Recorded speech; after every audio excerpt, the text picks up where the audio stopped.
Hello and welcome back to the fifth part of this QlikView playlist. So in this video we're going to explore more about this database, movies database already present in this QlikView example. We just left click it, it will open. So you can just this is button. So you right click it, you can see the properties and you can go and check. So this is the we'll talk more about this, like what's property. So I don't want to directly jump into it.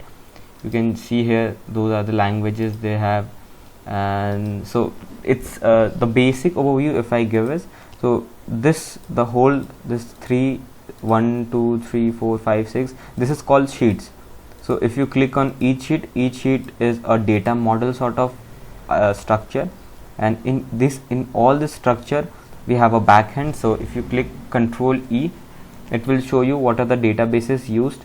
So you can see here, just go to main. So in main script, the database is not available for distribution, script or reference purpose only. So this is just an example here. So they have loaded inline. So we'll talk about what is inline. And what is films database. So inside this film dataset they have used this Excel file here, database.xls, as you can see here. So and this one is also one XLS file here. So yes, they have used, this is the inline function they have used here. And in rating part they have imported some images here, and in dictionary they have loaded simply Excel file. Yeah, as you can see that. And just to give you more clarity, what you can do is just you can click this table sort of icon here. If you click this, it will show you that what are the table used here. So if you go here, you can zoom out at like 75%, as I have said you always keep at 75%. So you can just make it big like this so that you can get more clarity on it, that what are the columns have been used here. So as you can see that if you click any, like if I click film, so it will highlight all the blue table which is connected by this.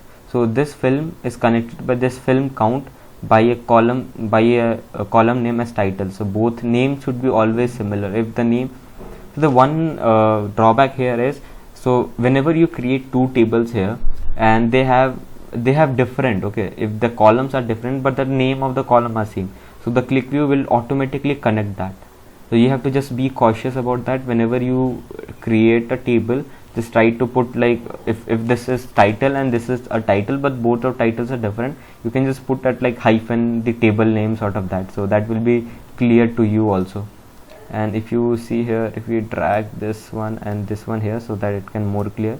So this is actor, which is actor is connected by this film ID here. So this film ID is connected with this actor, and this film ID is also connected with director also. So yeah, and the table who is not connected are known as island table. So they are just floating around, they're not even connected with anyone. And the one more important thing about QlikView is, so if you upload a data set here, if I apply a filter, so I won't talk, I will just directly show you here. If I click any director, like let's Akira, so if I click Akira, it will take this as a filter and it will filter out the data, right? That's correct, right? But if you go to other dashboards also, it filter out the same. It will do, see here, Akira is been filtered, everything, wherever you see Akira, because all the pages here, all the sheets that we talk about is connected with each other. So even if you put one filter here, if you click if you apply filter at one page, it will reflect in all the sheets. You can change it, like if you want to apply for one particular sheets, you can do it, but all the sheets are always interconnected. So one filter at one page will reflect to all other pages. So yeah, it's basic about this data source, and you can just go and explore more about this. So if you click any of those, like this is the basic director, what's the table box, and inside the table box they have given title and actor name, and this is the basic model they have made, and this is the main dashboard here. So if you click any like 5 rating movie, it will reflect like what's the hour length, what's the number of movies were there, number of movies over time, and on the right hand side we have like 3 to 4 filters. And if just to zoom out, just go to view, zoom 75%, so it will show you all.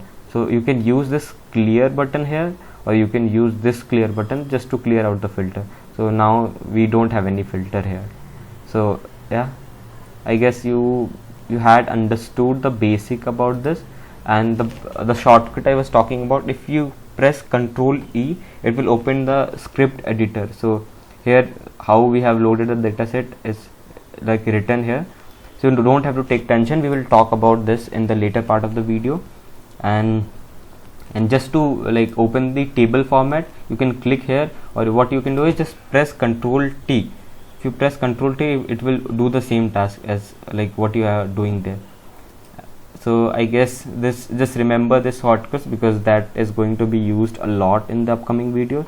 I hope you like this video. If you did, please give a thumbs up, and see you in the next video. Bye.